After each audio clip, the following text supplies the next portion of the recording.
Reformer abdominals, 4-point kneeling, arms only. Setup, light to medium spring. Hands on the foot pad, shoulder distance apart. Knees directly underneath the hips. Spine in a natural neutral position. Inhale, push the bed on out with the arms. Exhale as you pull the bed back in. Keeping the knees directly underneath the hips is where the core activation is in this exercise. The spine stays long and there's a sense of pulling the spine out through the crown of the head, keeping the sits bones wide, and the spine is pulling in the opposite direction out through the sits bones.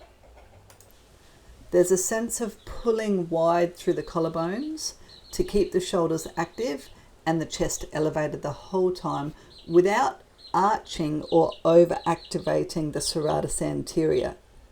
What I want to see is that long flat line through the entire spine the whole time to make sure that it's the transverse abdominals working and the deep spinal muscles.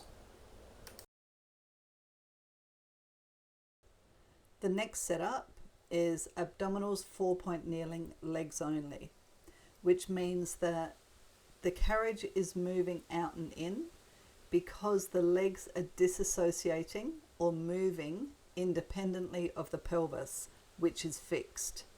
The arms are also staying fixed on the reformer, which means that the shoulder stabilizers are active.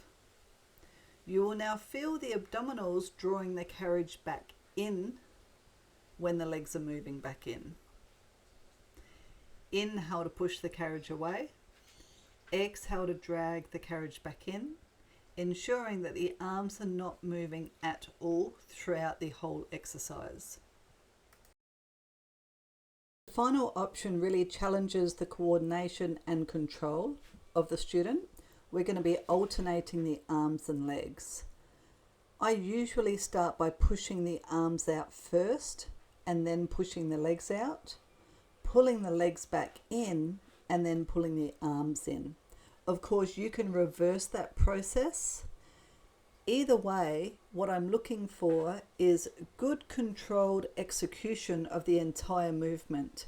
So it's very important that the student has mastered arms moving independently and legs moving independently before we put the two together.